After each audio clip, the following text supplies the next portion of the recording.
শ্রীরামপুর এই কেন্দ্র গতবারের ভোটেতে তা তৃণমূলের দখলে ছিল। তার আগেও বেশ কয়েকবার সামনাসামনি বদল হয়েছে পরপর, কখনো সিপিএম কখনো তৃণমূলের হাতে গেছে এই কেন্দ্র।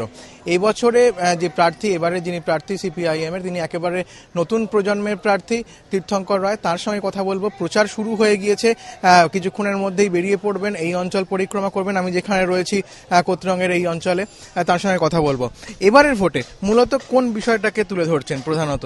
এবছরের ভোটে মূলত যে বিষয় সেটা হচ্ছে যেভাবে জিনিসপত্রের দাম বেড়েছে, মানুষের নাভিশ্বাস এবং কংগ্রেসের দুর্নীতি, তৃণমূলের দ্বারা আমাদের গোটা রাজ্যে নৈরাজ্য, এবং হচ্ছে যেভাবে টেট কেলেঙ্কারি, সারদা কেলেঙ্কারি, বিশেষ করে বেকার যুবক, তাদের বেকারত্ব নিয়ে যেভাবে ছিনিমিনি খেলা হয়েছে।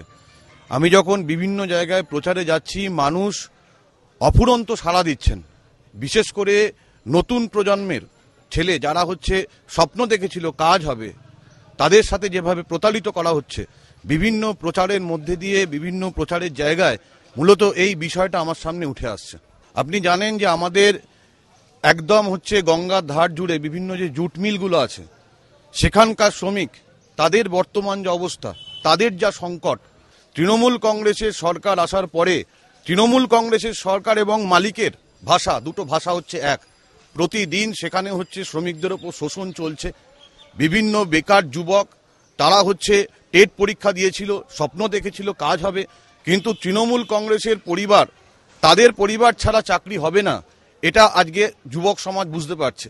কাজের ক্ষেত্র কমছে, শিল্পের ক্ষেত্র কমছে, ফলে এক ভয়ঙ্কর অবস্থা। এই অবস্থার মধ্যে শ্রীরামপুরের মানুষ, তারা হচ্ছে বামপন্থীদের চাইছে। এবারে মূলত তো দিল্লিতে সরকার গঠনের পালা, তো সেখানে রাজ্যের এই পরিস্থিতি কতটা প্রভাব ফেলবে বলে মনে করছেন? নিশ্চিতভাবে প্রভাব ফেলবে। আজকে কেন্দ্র সরকার এবং আমাদের রাজ্যে তৃণমূল কংগ্রেসের সরকার, তারা একত্রিতভাবে জিনিসপত্রের দাম বাড়িয়েছে। যখন পেট্রোলের দাম বাড়ানো হয়েছে, ডিজেলের দাম বাড়ানো হয়েছে, রান্নার গ্যাসের দাম বাড়ানো হয়েছে, তৃণমূল এবং কংগ্রেস দুহাত তুলে সেটাকে সমর্থন করেছে। একমাত্র পার্লামেন্টের মধ্যে দাঁড়িয়ে, পার্লামেন্টের বাইরে দাঁড়িয়ে তার বিরুদ্ধে বামপন্থীরা লড়াই, আন্দোলন, সংগ্রামকে পরিচালনা করেছে। ফলে যে বিকল্প নীতির কথা হচ্ছে বামপন্থীরা বলছে, নিশ্চিতভাবেই গোটা দেশে এই বিকল্প নীতি নিশ্চিতভাবে প্রভাব ফেলবে। সব থেকে বড় আক্রমণ হচ্ছে গণতন্ত্রের ওপরে। আজকে আমি যখন বিভিন্ন জায়গায় যাচ্ছি, আমাদের কর্মীরা দেওয়াল ব্লক করছে, সেই দেওয়াল মুছে দেওয়া হচ্ছে। বিভিন্ন বুথে সেখানকার কর্মীদের হচ্ছে হুমকি দেওয়া হচ্ছে, এবং যা যা ঘটনা এই সময়ের মধ্যে ঘটেছে, এই সরকারের বিশেষ করে মহিলাদের ওপর আক্রমণ, আমাদের রাজ্য এখন মহিলাদের ওপর আক্রমণে 1 নম্বর জায়গায়। শিল্পপতিরা বলছে আমরা শিল্প চালাবো না, কারণ তৃণমূল কংগ্রেসের পক্ষ থেকে সেখানে তোলা হচ্ছে। সেই জায়গায় দাঁড়িয়ে এই নির্বাচন কিন্তু অন্যরকম। মানুষ কিন্তু তৃণমূল কংগ্রেসের চরিত্র বুঝতে পেরেছে।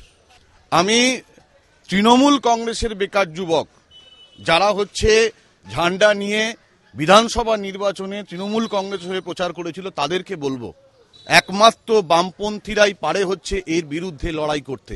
তাই আমি তাদেরকেও বলবো যে এই নির্বাচনে দাঁড়িয়ে বামপন্থীদের পক্ষে দাঁড়িয়ে তাদের বক্তব্য, তাদের সমর্থন যেন বামপন্থীদের পক্ষে থাকে।